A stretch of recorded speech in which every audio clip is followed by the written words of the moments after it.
from DrNerdLove.com, where I teach nerds how to be just a little bit sexier. Oh, that's a good tagline. Thanks. How did you get started? Like relationship experty things? Well, if you had told me when I was younger that this would be my job, I would have told you that you were crazy because honestly, I fell backwards into this. I grew up with no idea how to interact with anybody. I was the classic example of socially awkward and poorly socialized. My way of trying to flirt with someone I was into was to kind of go up to him and go, "Hi, you like stuff?" I had no idea how to flirt. I did not know how to interact with people who I was interested in, how to convince them to want to date me.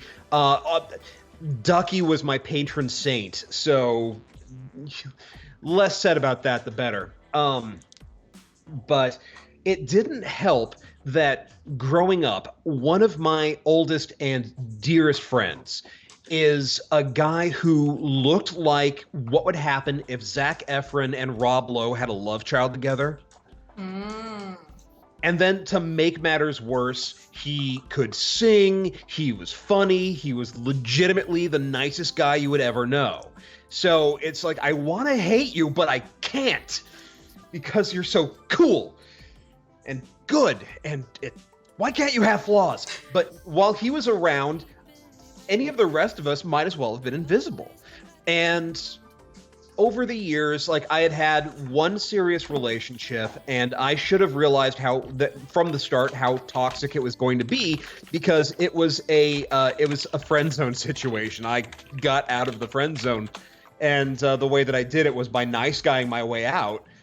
And that should have told me, exactly how bad this was going to go. That fortunately ended a long time longer than it should have, but it ended. I got away from it, and I just was stuck kind of in a long dry spell. And what ultimately happened was at my brother's wedding, my friend, I call him Miles on the site, he and I were both interested in the same woman, and we ended up going head to head over her. I was convinced that this time, by God, I was going to beat him. I was going to get the girl. No. There was never any competition. She was never interested in me. She only ever had eyes for Miles. And not only did I lose out badly, but my hotel room was right next to his. Ooh. Yeah, so the rest of that night was pure, not sure if loud sex or exorcism. So as I'm sitting there, listening, crying, listening some more, I had what I called my Batman moment, where, in the comics, as a bat comes crashing through the window, and Bruce Wayne says, "Yes, it's a sign. Criminals are a cowardly, superstitious lot." Whereas instead of having a bat crashing through my window, I did what a lot of nerds do, and I turned to the internet and I typed "how to get good with girls" into Google. And that's how I initially discovered the pickup scene. I found Neil Strauss's The Game. I read that like it was holy writ. I found out that Mystery Method, I think it's now the Venusian Arts or something, was having a boot camp in my town. And I said, I have to try this. And it was, I'm not exaggerating when I say it was life-changing in a lot of ways. Like, Pickup it taught me, artistry? yeah. Oh. Like, it taught me a lot about myself, and what a lot of what I had learned was that social skills are skills. The fact that I wasn't born with them didn't mean that I couldn't learn them. But it also taught me a lot of, is it cool if I swear on stream? Yeah, why not? Okay, it taught me a lot of toxic bullshit about women and sex and masculinity too. And it was stuff that I thought just I had to do. I didn't think I had any other options but to follow this. And so I became, for several years, I was a club guy. And it finally came down to one night where I was leaving the bar with this woman. And I realized as we were leaving that I have no intention of ever talking to her again. As soon as I am done with her. Like I'm already planning how am I going to get out of her place because she's not coming back to mine. I'm going to get out of her place and never have to call her again. And it kind of hits me all at once. I haven't seen any of my friends who weren't involved in the scene in months, if not years. I haven't had a conversation with anybody that didn't revolve around pickup. I'm trying to hook up with people I don't like. I'm going to bars and spending money that I couldn't really afford and going to bars I couldn't stand. And just, I did not like who I was becoming and what I was doing to become that person. And so it was just this long, dark night of the soul where I told her, it's like, hey, you know, it's not you, it's me. I can't do this. I went home and just for a week, I just hermited up and could not, I hit the wall. I had a kind of a minor breakdown. And I decided, okay, I can't keep doing this, but I really like having sex. There has got to be some way that I can keep doing this in a way that's more authentically who I am without having to be this weird, overdressed, badly dressed, manipulative, toxic version of who I thought I had to be. And so I went back to basics and just started questioning everything. Like, why did they say that we had to do this or that it takes this long to do that? And I got my hands on any book that I could get about sexuality, male sexuality, female sexuality, gender roles. Even going back to reading a lot of the stuff that Eric Caldini's Influence, that they based all of their stuff off of. And as I'm going through this and trying to learn how to do this in a non-toxic way, I was on a podcast for a website called spill.com. And unfortunately, Spill is no longer, but I was on a podcast called The League of Extremely Ordinary Gentlemen. And I love that name. It was awesome, and I miss it to this day. Long live the League. Yeah. The League of Ordinary Gentlemen? Yeah. Spill was owned by Hollywood.com, and then Hollywood shut us down at one point. So we all kind of went our separate ways into new different projects. But while this was all going on, we had an episode about Scott Pilgrim versus the World when the movie came out. And at the time, I was the League's resident man about town, so I kind of took point on that episode because we called it The League versus Our Evil Exes. And we were all talking about relationships and exes that we had, and we were taking questions from our listeners about relationships. So as that took off, everybody loved it. So it did so well, we did another episode all about dating advice for... Yeah, we did an episode all about dating advice for Valentine's Day, and I didn't get to everybody's questions, and I felt kind of bad about that. So I threw together a quick video, popped it up online, answered some of the questions, and then I thought, okay, cool, well, that was fun, that was a nice little distraction, and people started sending in more questions into the podcast's forum, and I said, okay, sure, I'll answer this, and then people sent more questions. And so it got to a point that I realized, I have to do something with this. And I threw together my first version of my website, hung out my shingle, said, hi guys, I'm moving this over to here. And Dr NerdLove was born. Amazing. I love that you just kind of fell into it. Yeah, it was completely backwards. I never would have thought that this was what I was going to do. I love it. Okay, well, all this preparation has led you to this very moment where you will be answering questions about Blaze. Dating I'm Blaze. excited. Okay, so we have a few questions. Also, feel free to type your questions in chat. But I have some that have been asked previously through anonymous Google form, and there are a lot. So let's see which one. Okay. First of all, I want to talk about what's the best way to approach Sunder and his glorious abs? And if anyone doesn't know who Sunder is, here, okay, it's the guy in the corner, the little guy, the abs showing on this very stream. Yeah, he got abs like whoa. Yeah, he works hard for them. Yeah, no. He's also he's actually you because he's a club guy. He owns a nightclub. Okay, yeah. I would say the way you want to get to know him is finding the things that you two have in common. I mean, one of the things, Paula Abdul and MC Scat Cat lied to us. Opposites do not attract. We instinctively like people who are like us. So if you're not the sort of person who likes the club scene, if you don't like being at the clubs, if you don't like, bottle service, going out, staying out to all hours in the morning, and working on a truly glorious mane of hair, then the two of you aren't going to work out. But if you have those things in common, now you've got things you can talk about. Now you've got lifestyles that really sync up. And yeah, man, that's that dude. 4. I love that. Just like, yeah, it's real good. Yeah, I mean, I feel like I've seen some of your YouTube videos, and I know you used to talk about, or you still, I guess, talk about someone being out of your league, in quotation marks. Yeah. Look, you're not out of Yeah, your league. I do not believe that there is any such thing as leagues. There are just people who want what you have to offer and people who don't. If someone is into you, then by definition, they're in your league. So if it's for some people, like what do you have to offer? Some people it's looks. Other people it's talent. There are people, like I have seen YouTubers who are average looking, but when they open their mouths and start to sing, it's like angels have come down from heaven. And it's like that. It's like that episode of, I want to say it was Britain's Got Talent, where Paul Potts debuted, and he's kind of this doughy, dumpy looking dude.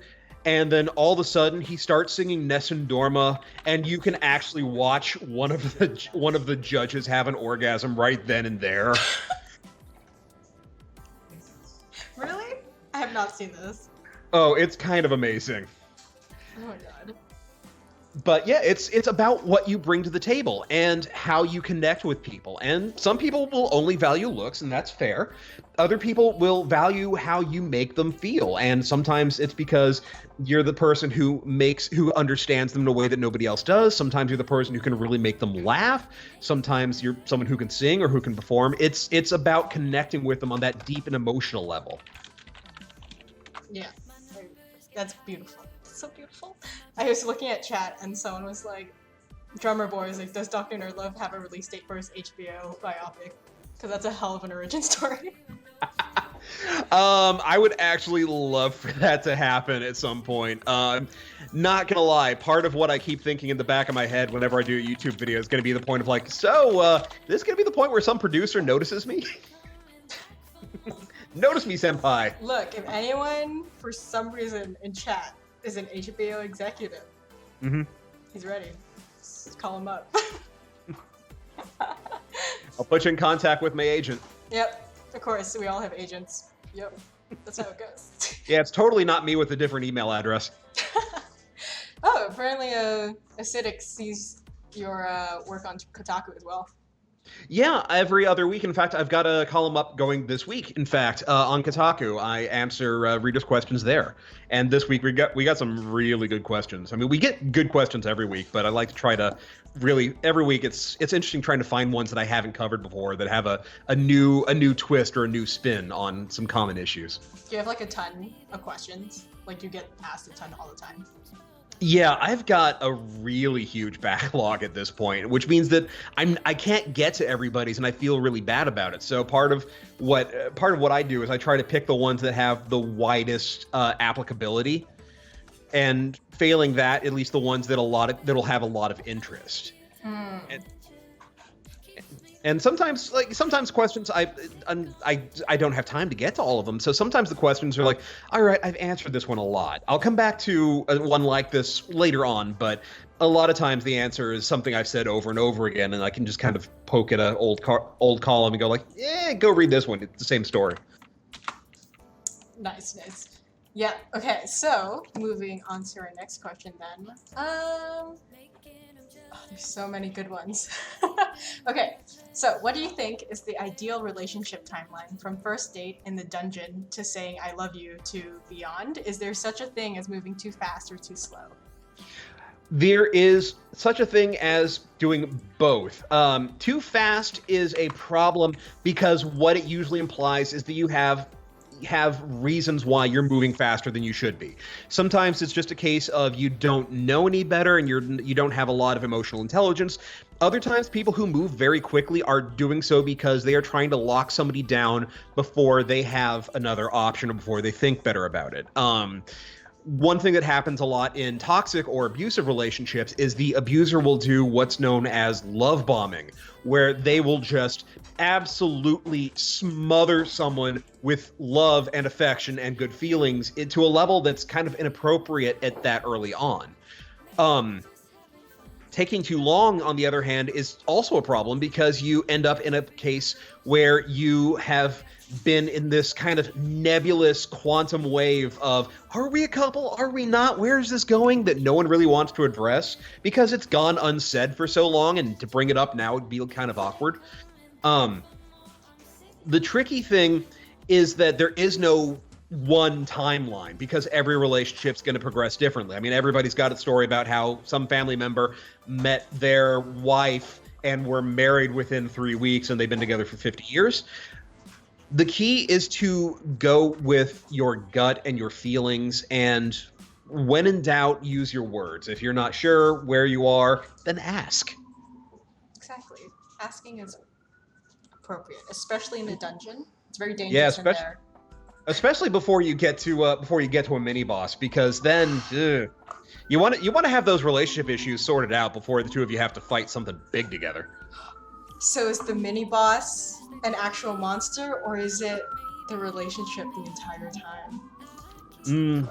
Sometimes I think it's the relationship that we made on the way. So deep. Okay, so Big Hand in Sky in chat says, how do I make female friends without my dumbass brain? Don't call your brain that. Okay, without my beautiful brain being all butterfly meme, oh my god, is this love?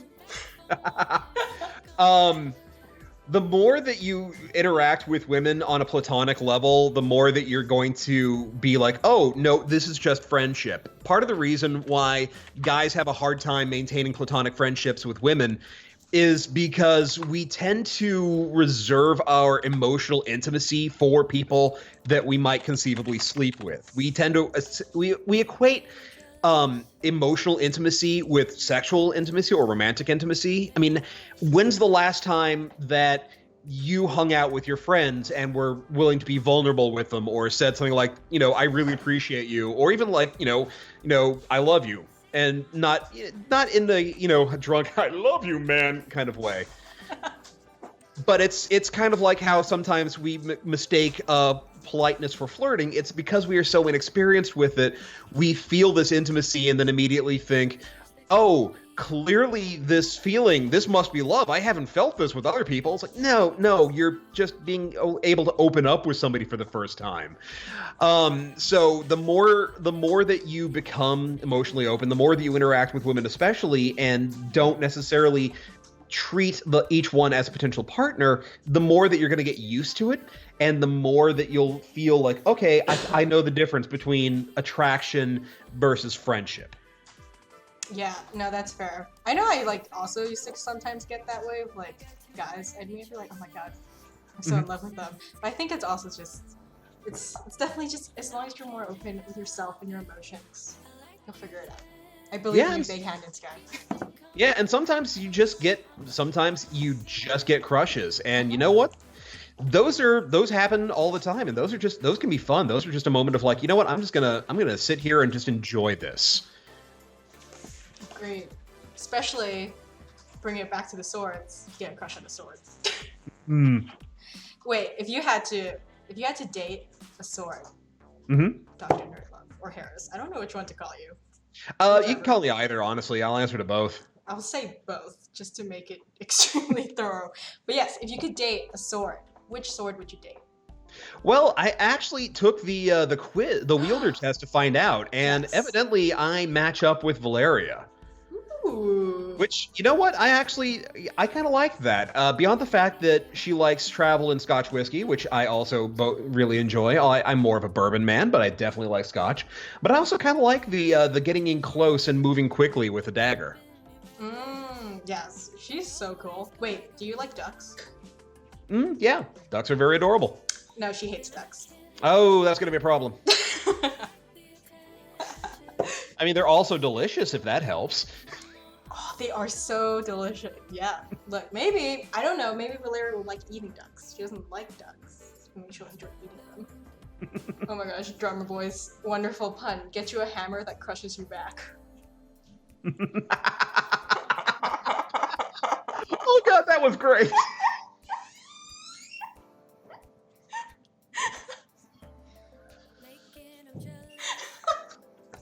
Oh, drummer boy, I think he just broke her. I'm saving that. Drummer boy, that's amazing. Okay. Acidic wants to know if you had to be a weapon, what weapon would you be? You know, I was thinking about that, and my initial thought would be, like, I would be I went back to my D&D nerd days and thought, you know what, I would be the one that I use the most often. I would be, like, an arming sword or a long sword, but thinking about it, I would actually probably be a mace, because one of the things that I talk about is it's a concept that I blatantly stole from Warren Ellis and Friends Metropolitan called the chair leg of truth. Because the chair leg of truth is wise and terrible, and do not lie to the chair leg of truth. And sometimes someone, you know, has to be beaten about the head and shoulders with the chair leg of truth. And so I would probably be a mace that would probably be called the chair leg of truth, and beating through people's self-delusions or armor of cluelessness. Why not be an actual chair leg then? Why a mace? Just be a chair leg. Yeah, but maces are so cool. They've got those flanged heads. It's true, but chair legs are so much more useful. Yeah, it's like someone. It's like somebody I know who had a sledgehammer that she called Sweet Reason, and she would tell people, like, you know, when boyfriends came over and they were causing problems, she would teach them to leave or give them better manners with the help of Sweet Reason. That's such a good idea. I should do that. I mean, it's not like I say that like I have a weapon at the ready to name Sweet Reason, but maybe I will. Maybe I will get one. You may want to. I mean, I've actually had weapons involved in dating situations where when I was younger, I met a young woman, and then we hit it off. I was going over to her place to pick her up, and we were both. This was in high school. And I go to the door, I knock on the door, open the door. Her father comes out, not with a shotgun, but with a Lochaber axe. Yeah, this is not like a wood axe. This is a freaking polearm. And he is sharpening it. He has got a whetstone, and he is sharpening this thing, and he just looks at me because at the time I had one earring because this was the 90s. I had my goatee. He looks at me in the eye and says, "Oh, my girl is dating a pirate, is she?" And I, the only fool that would actually think this was a good idea, looked him straight in the eye and said, "Arr, and I'm here for the booty." And then my brain kicked in. I was like, and this is how I die. This is how I die on some dude's front step with an axe in my head. Why did you think that was a good idea? Because my mouth has a suicide wish. That's why. Thankfully, because I was a D&D nerd and a Ren Fair nerd, I knew what it was. And, like, he was taking me around his house to show me his other medieval instruments of death, and I could actually name them. So that kind of helped. Oh, God. So I think that was the point. He was like, "Oh, yeah. No. She's never having sex with this kid. It's going to be fine." Look, mad respect. You had balls. It's fine. Real Brick Wall asks, how exactly does one have a dating situation without weapons involved? I've literally never dated a person with whom I have not sword fought. You know, I think sword fighting is the best way to get to know someone. So Yeah, no, actually, that'd be kind of interesting. Is, you know, you learn a lot about someone by the way that they fight and by what weapons they choose, and sometimes that's you find out more about how they behave with a weapon in their hand than you do when they're on their best behavior. You know, that's true, actually. What if, like, before you went on a date, you actually had to, like, have a fencing match or something? Ooh, that could be really interesting. That would actually bring back like casual dueling. Like preferably to like, to the, first touch, not to the death, but you have to admit that would make blind dates way the hell more interesting. Yeah, honestly, okay, so this is gonna go into like first dates. I feel like if you have like a fun activity to do as a first date, that's like a great icebreaker. Oh yeah, no, especially like that's going to get your heart rate going. You're going to have something to talk about. It's going to be kind of you're going to have a bit of a competition vibe going, which gets your blood pumping, kind of gets the emotions up and running. And it doesn't necessarily have to be a sword fight. One of the things I find fascinating, and I kind of want to do this, is there are bars now that they have axe throwing. Yes, I've seen those. I wanted to go to them. Yeah, because what could go better than beer and axes? I mean, come on, it's a perfect match. It's like, it scares me though, because drunk people. I also feel that way even with darts. Like when I see darts in a bar, I'm like, please be careful with that. You're gonna hurt someone. I don't trust anyone. Okay, let's see. Oh, how much of an age difference is too much? Swords can be like hundreds of years old. The big thing comes down to difference in power differential and life experience. Whenever I've been dating, I've always kind of had a cutoff with age because past a certain point, there is just nothing to talk about. Like if I made a Paula Abdul joke, and I've made that joke on panels at times, and people have just looked at me, and you could hear the critics because, oh, hey, child of the 80s. And to these people, the 80s is a long time ago, far, far away, only referenced on Sirius XM channels. So there are questions of how much do you all have in common? Are you in the same place in life or close enough to the same place in life? But but sometimes you also find people who are, I hesitate to use the phrase old soul, but often more mature than their age.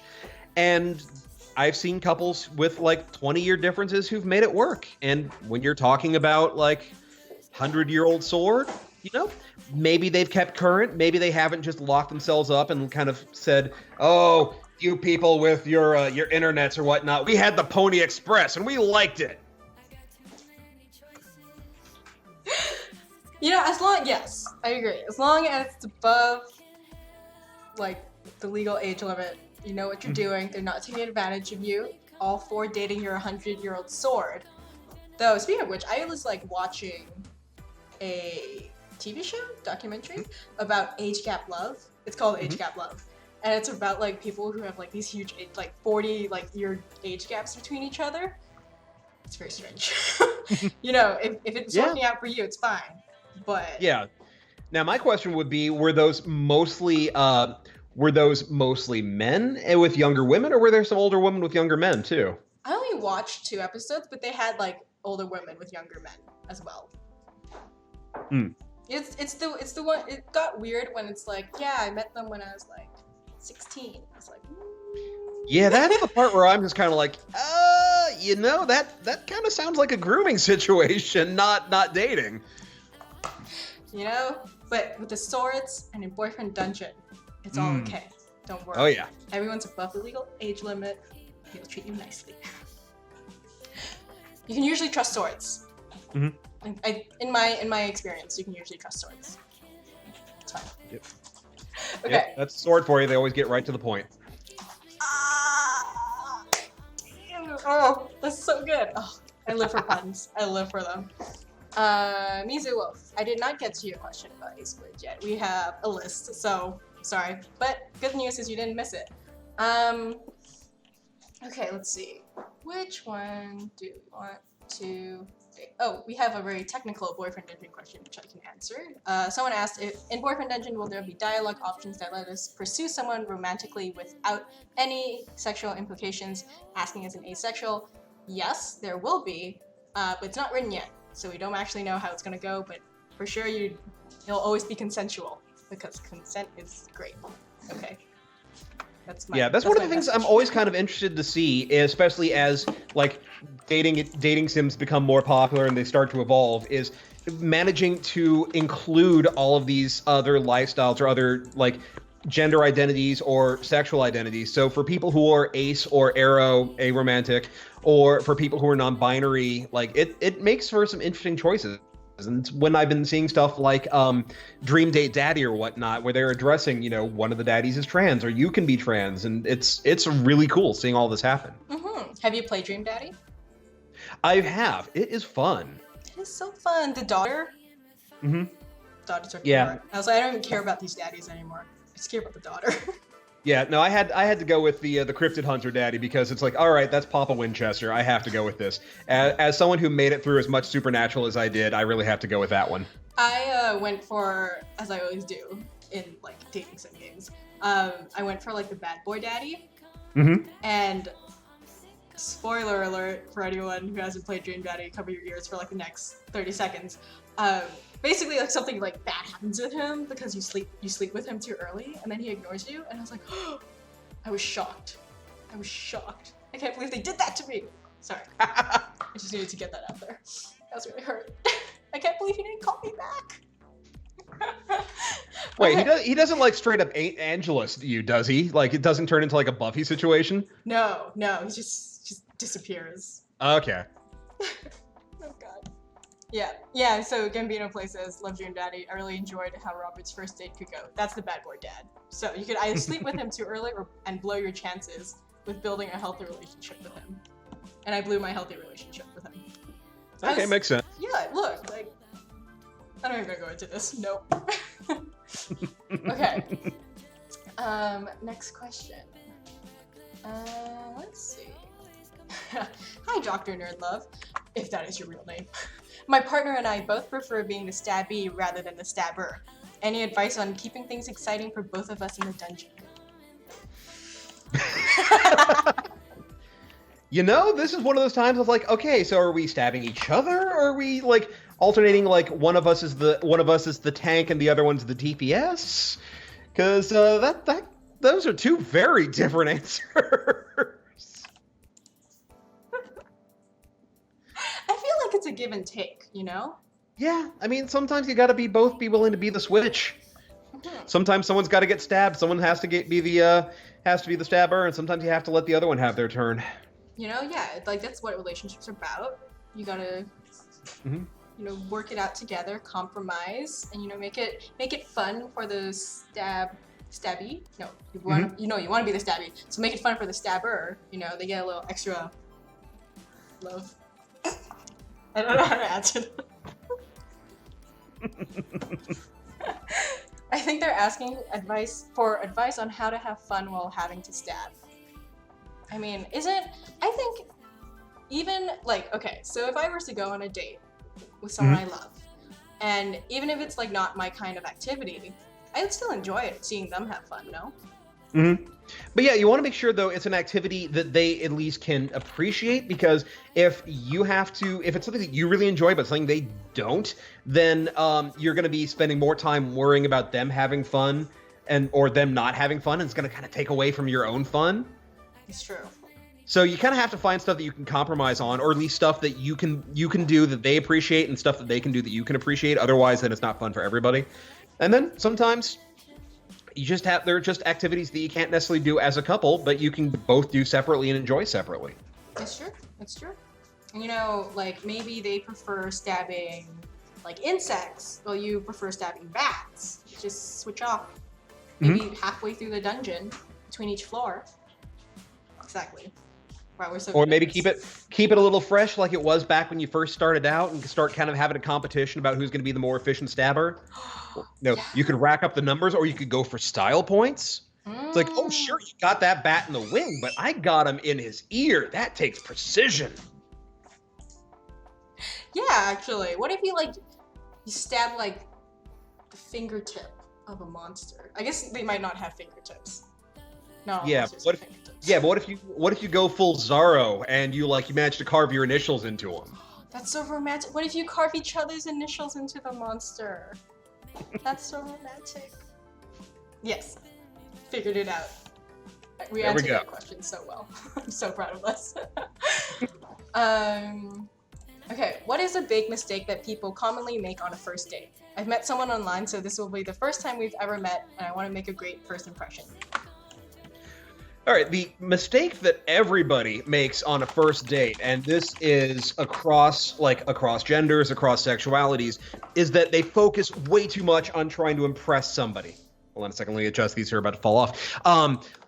We kind of treat a first date like an audition where you have to, really kind of blow their minds, or else there's never going to be a second date. And that's not why we go on dates. We go on dates to connect with people. So what you really want to do are find the things that you have in common and find ways that the two of you can connect on that emotional level and that whole oh, wow, this person gets me, or this person thinks, understands this, or made me think about this other thing in another way, or made me feel this way. So instead of oh, I have to show off now, I have to be impressive, everything has to go perfectly, I have to take him out to this really expensive dinner, focus on doing something fun that lets the two of you really get to know each other. And one of the things I always tell people to do, especially on first dates, pick an activity, something active, something that the two of you preferably have to do together, but that will get that'll get your heart rate up and kind of get your nervous system excited. Because humans are really bad at understanding why we feel the way that we feel about things. We tend to feel the physical sensations about stuff, and then we backfill the information later. So, when I tell you that, okay, so your heart is pounding, your mouth is dry, and your palms are sweaty, on the one hand, that sounds like fear. But that also sounds like a crush on someone. And the difference is what's causing it. So, why do you feel that way? Well, your brain's going to look around and go okay, my heart's pounding, I'm nervous, my adrenaline is dumped in my system. Oh God, is there a tiger? Is there a tiger nearby? And then it looks around and says, oh no, there's no tiger, there's a hot person over there. Oh, I'm not scared, I'm in love. So when you do things that when you go on dates and do activities that get your heart rate up, your body and your brain associates those physical sensations of that excitement with the person you're with, not with the activity. Interesting. Okay, so I am actually someone who likes to stay indoors. Mm-hmm. Sure, physical activity is great. But especially for a first date, what if you don't want to embarrass yourself, doing rock climbing or something, and you're actually really bad at it, and you're like, oh no, now I've embarrassed myself in front of my date because I can't rock climb. Well, first of all, don't forget adorkable is a thing. People like that, but it doesn't have to be that extreme. I mean, it could be something it could be playing air hockey or skee ball, or even a game of pool or a board game. Yeah, that's true. Real Brickwell says indoor activity that's scary, horror-themed escape room. It's not scary though. Yeah, no, actually, I've suggested escape rooms as date ideas before. Maybe not necessarily as a first date, because that's a great way to make sure that a first date might be a last date. But as a date, as you're both starting off, that could be really fun and really different. Yeah, that's true. But yeah, I would not want to be locked in a room with a first date. Also because, what if you get really frustrated at them? Because, I'm someone who's we gotta win. If we don't win, I'm gonna be angry. Yeah, one of you's really methodical, has got to check all the doors, and one of them's nope, screw it, throw everything out. Where's that thing? I think it might have been a clue. Well, you tossed it over there. It's in the giant pile. Go get it. It's true. Yeah, Grammar Boy also says, careful which board game, though. Don't play a game that could end friendships on a first date. Yeah, don't play diplomacy on a first date. I'm just saying. No. What are good first date board games? I'm trying to think. There's There are a lot of them, especially I know everybody talks about doing a coffee date for the first date. I am not thrilled with those because they tend to be more like interviews than they do dates. The way that I see a coffee date is that it's more like a pre-date date where you're getting together for 15 minutes for a cup of coffee just to make sure that the two of you are who you said you are online, or that there's sufficient chemistry between the two of you. And if it doesn't work out, then cool, you're out $2 for coffee and 15 minutes. And if it works out, then great. You can either continue the date and take it on to somewhere else, or say, cool, I will see you this Saturday. One of the things that I suggest that you do is, if you're going to go to a coffee shop, go to a place that has board games, or bring a game of your own, like, especially if you're the sort of person who has a particular sense of humor, bring something like Cards Against Humanity, or Red Flag, or Babies versus Bears, or Exploding Kitten. Yeah. Yeah, someone, Mizu suggested Overcooked, which is a great game, by the way. Yes. I don't know. I think that's one that might end friendships. I know, but I feel like that's like a good way to get like a lot of energy out. Maybe not. I don't know, actually. I'm just very competitive with games, especially Overcooked. I'm like, gotta win. Have you played it?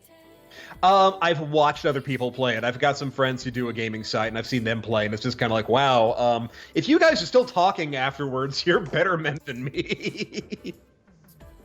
They're so good. They're so good. Oh, Overcooked is great. Yeah, board game cafes are on the rise, so. And usually they have, like, people who can suggest good games, I think. Yeah. Yeah. Okay. Oh yeah, Super Fight is a really good game too. Oh yeah, that's another really good one. There's one about like an interview that a friend was telling me about, where like, yeah, I forgot. Anyways, there's lots. You can play it. Okay, let's see.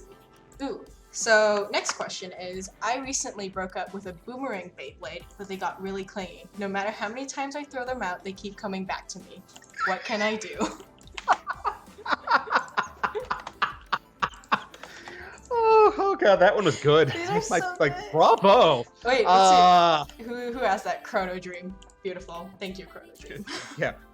Well done, Chrono Dream. Also Beyblade, I see what you did there. Look, wait, no, I totally thought of that. That's on the Kickstarter page. Claiming that.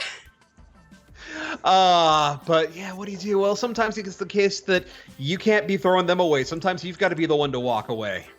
Whoa. Sometimes you got to be the one to just say, all right, you stay here, I'm gonna leave now. Whoa, that's deep. That is deep. Yeah, there's a song by Cowboy Mouth where one of the lines is, I may love you, yeah, but I love me more. Amazing. Sometimes songs just have like that one line where you're like, this is resonating with me on a spiritual level. Yeah. I'm a big fan of divination by Spotify playlist. Put it on the shuffle, listen to the songs, wait for that one song that's gonna hit you right in the core, and then you're gonna know what it is you need to do. Yeah, in the days of like when MSN Messenger was a thing, I was like, I would like put lyrics as my like little personal message and be like, wow, I'm so deep. I'm so cool. Yeah, I don't know how you feel about like couples who get back together and then and then break up and then get back together and then again. Well, if that's their dynamic and that's what they like, then hey, more power to them. But the thing that I get how do I get my ex back? How do I make it work after we've broken up? And that is just a case of, okay, well, has anything actually changed? Like, are the reasons why you two broke up, have those changed at all? Because if they haven't, then all you're going to do is play through the exact same thing you did before. It's just you're going to do it a little bit faster, and you're going to see it coming this time, but you're still not going to get rid of it. And sometimes for people that's worth it. I mean, it's like it was like Eternal Sunshine of the Spotless Mind. Yeah. I only like very recently saw that, and I was like, oh. I was expecting... I don't know. I guess it was more weird than I thought it would be. I don't really... I like looked up like what the ending meant, and I was like, oh, I get it. That's deep. Yeah, apparently there was a cut scene where they both show back up again to get erased, and you find out how many times they've gone through this. I see. Okay. Oh yeah, Mizuo says there's a good quote. When you're dating me, you don't have to compete with how I feel around other people. You have to compete with how comfortable I am when I'm alone. And I feel that. Oh, yeah, that's an important one. Yeah, the amount of time when I was like on online dating sites still, like Tinder and all that, the amount of times, also this is terrible, I'm so sorry to all the people who are probably ghosted. Like the amount of times people would ask me out on a date and then I'd be like, yeah, and then I'd be like thinking about it and be like, I actually don't want to leave my house for you. So, yeah. Well, that's as much as like ghosting sucks, and I really do prefer people who will say, you know, like, hey, sorry, no harm, no foul, but I'm just not feeling it. That's generally a sign that they were just not that into you in the first place. It's true. Yeah, basically. I know. I feel like it's a little more of a problem for guys in terms of like girls ghosting them, because I think I've definitely ghosted more people than I have been ghosted. Yeah, well, it's also I hate to say it, but it's safer for women to ghost than it is for guys to deal with things, because women are at bigger risk for violence from men than men are from women. So it's a little easier to just say, you know what, I'm just gonna cut ties and I'm not gonna go. Yep.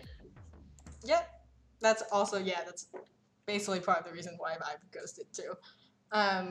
Ophilion asks, I just got here, so I don't know if this was asked yet, but is it still old-fashioned to want a relation? No. Is it still old-fashioned to want a friendship prior to a romantic relationship? Okay, my definition of old-fashioned is a little bit different from other people's, because I'm a relationship geek, so I got deep into like the history of modern relationships, and our current idea of romantic love is not that old. So the idea of marriage and marriage for love is really only about 200 years older than some.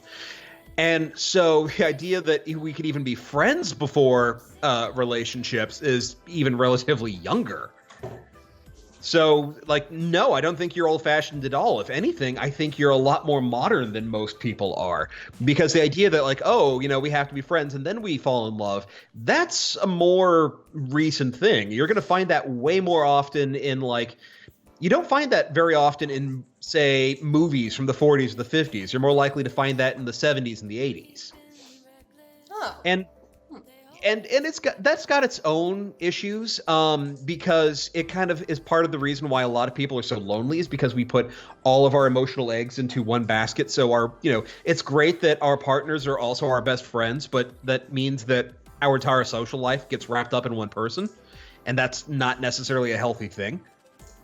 Yeah, so I have a degree in sociology, but one of the courses I took was about aging and how so much of your happiness depends on who you end up with in the future. Yeah. And it was interesting because a lot of guys, when their female partners, if they were straight, or bi, I guess, if their female partners passed away, they would usually lose like a whole social network or something. Yeah. Because it was the female who would like go out. Yeah, there are a lot of people, especially guys, who fall into patterns where their partner is their social secretary and the one who made all the plans and who kind of connected everything to everybody else. And when the relationship ends, now they're alone and they have to rebuild their entire network. And that is really kind of a horrifying realization. It's like, oh God, I didn't just lose my partner, I lost my entire life. Mm-hmm. Yeah, no, that is, I think, a really hard part about breakups in general, which is why it's also important to not neglect your friendships. Yeah, it's important to have a life outside of your relationship. It is important to be with someone who doesn't feel like you two are the alpha and the omega and you have to do everything together.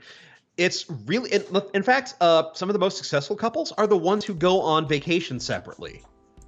Oh, really? Because now you're able to go on trips that your partner may not necessarily want to go on, but it also means that now you've had separate experiences, which means you have more to talk about. Yeah, that's true. Because if you one of the things that happens is like we run out of stories when we've been with someone for long enough. That is definitely a very common thing that I find.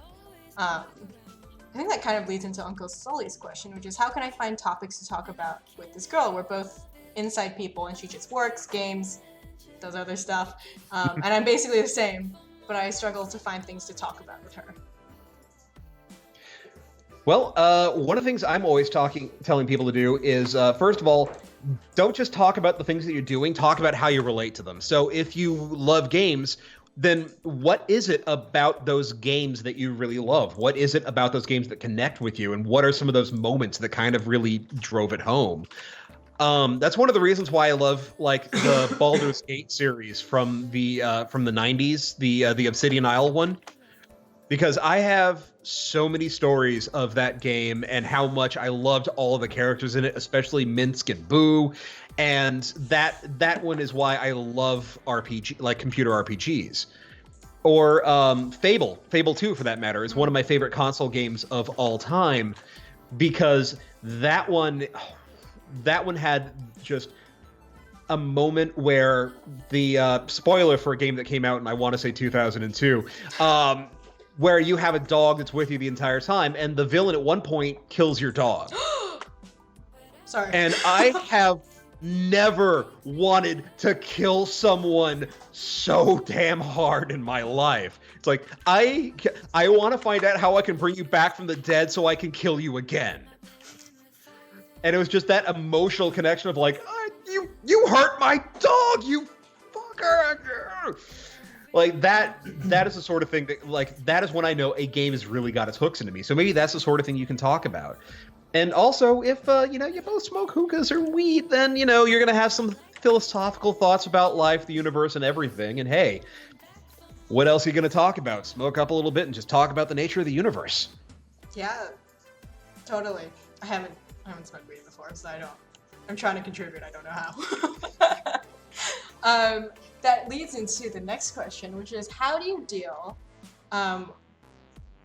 Sorry, someone in my company or in my studio just messaged me 420. They're obviously watching the stream. Thanks, then. Blaze it. How do you deal when in a long distance situation without getting ghosted due to an MMORPG addiction? Well, the obvious answer is to start breaking that addiction to your MMO. Which, I, for a long time, I got stupid addicted to City of Heroes back when that was out. Although it kind of helped that I was playing that with my friends, so we had our own Justice League. But yeah, you got to spend time with your partner, whether they're in the room with you or whether they're across the country. And if you're across the country, then you got to find ways to make that relationship work and to feel like you're connected with one another. And hey, one of the ways that might happen and that might work for you is if the two of you game together. I know a lot of couples who use different online games as date nights. So one night it might be Overwatch, another night it might be their guildies on World of Warcraft or Warframe or something else, and that's how they spend time together. Yeah, and there should be like a bunch of different games that they could potentially be interested in that aren't just MMOs, if that's not like their kind of thing. Yeah, especially if you can find like a really good cooperative game. Yeah. I loved Portal 2 for the way that you could do two-person co-op. Oh. That is actually, I love co-op games. Mm-hmm. Something you get to know like a person real well in co-op games. So, hi Dr. NerdLove. Broadsword here. My partner and I have been together for 6 months. He says I'm too sharp, and it's true that I cut him sometimes by accident, even when I'm careful. But I don't want to dull myself for him. Are we doomed? Well, I think my first question would be: how are these cuts happening? Is this a case where someone is one of you may be being careful, but the other one isn't necessarily being as careful? Or it may be that you have incompatible fighting styles. Maybe that they're more of a Conan swinging the sword around, and you're just not weighted for that. That's just one of those times of you have to find ways of compromising and knowing how to avoid each other's sharp edges. Sure, use protection. Yeah. Maybe the problem is that you have to use a different sort of armor. Make sure you're wearing the right gauntlets. Love that. Is it rude to use an old sheath with a new weapon? Well, I think that's a tricky question. It depends on the weapon, because sometimes there might be some memories tied up into that. And, your weapon may not necessarily feel like that they appreciate having to slot into somebody else's sheath.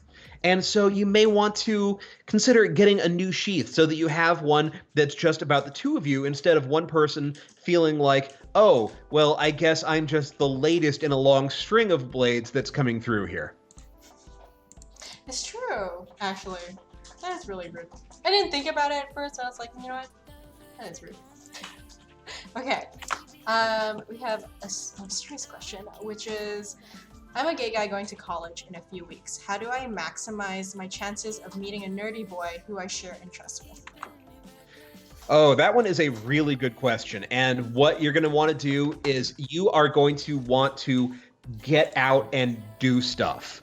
And the best thing you can do is do the things that you love doing and in a way that can let you meet other people. So if you're a gamer, then try finding places that have game nights. There are we now have bars that have LAN parties, or even better, there might be a place that has a barcade. Or if you want to try a different way, you could try tabletop gaming and go to game stores that have tabletop nights. Other times, you may not be able to find a group that's necessarily lined up exactly with your interests. So you may have to bank shot it a little bit. So you may not necessarily find a gaming group that you like, but there may be a meetup for, say, amateur kickball league. And there are a lot of times where there are groups that are specifically for specific interests. So you may find all right, there is a pub quiz trivia team, but they're pub quiz trivia, and they're done at the local gay bar. They're done specifically for gay people to get together and meet up. The more that you engage with your passions, the more you engage with your interests, the more you're going to find people who like the same things you do. That gives you an instant in with them, and then that makes it a lot easier to find the people you're going to connect with. Mm-hmm. I feel like when I first went to college and I was a completely new one in a new city and whatever, the struggle is definitely just getting out there, that first step. Yeah, it's like the Avenue Q song. There's a life outside of your apartment, but sometimes you really gotta force yourself to do it. So hard. Talking to new people is hard, but I believe in you, anonymous person. Was it anonymous? Yeah, it was anonymous. Sid, I asked, so the PAX West 2018 merch list just got published. How do I make sure Aaron doesn't get mad at me for spending $200 on PAX merch? I assume Aaron is your partner. Well, obviously, you want to make sure that you spend stuff on her, too. Hey, that's the first one. But they also, as long as it's, preferably money that isn't earmarked for other stuff, so you're not spending money on things that are supposed to go to rents or to a purchase that you two are looking forward to making, hey, you're going to replace that TV or that couch. So make sure it's truly disposable income. Mm-hmm. Make sure they get $200 to spend, too. Yeah, make sure that they get stuff that's not just oh, hey, I got this awesome thing for me, and here's a random, free swag that I got. Or you can go with Mizu Wolf's advice, which is spend $450 on Diva statue, so they'll get mad at that instead. That is you know what? That's not bad. Tracer's better. Anyway. Whoa, Overwatch fight gonna happen. Who's best character? The best character is obviously Hanzo. Come on. But I love my sniper mom. Okay. With bullets of healing. Of course. Okay, so Chocolate Samurai asks, so I'm the single sword in my circle of blades, and I don't see them anymore. I'm a late bloomer who also values friendship. However, everyone is sticking to and marrying their Beyblades very often around my age range. Any advice on how to fight that social pressure? I don't suddenly want to feel like I have to do something. Okay, wait. So I was gonna say, I'm not quite sure what pressure he's feeling. Is he feeling like he has to go couple up as well because otherwise he's not gonna be able to see his friends? I think they're saying that.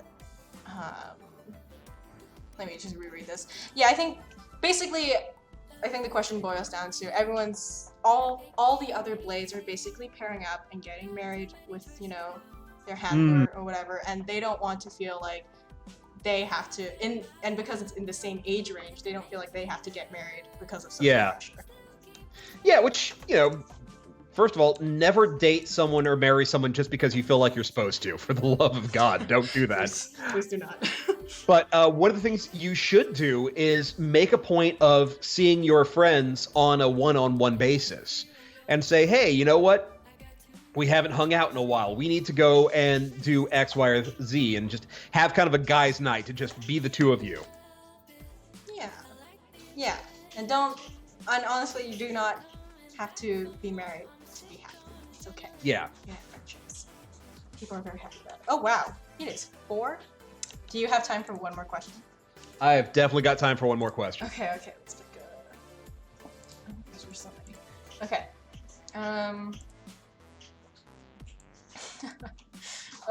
Okay. What's the best way to tell if the sword you want to smooch can transform or not? Do I just smooch every sword and see what happens?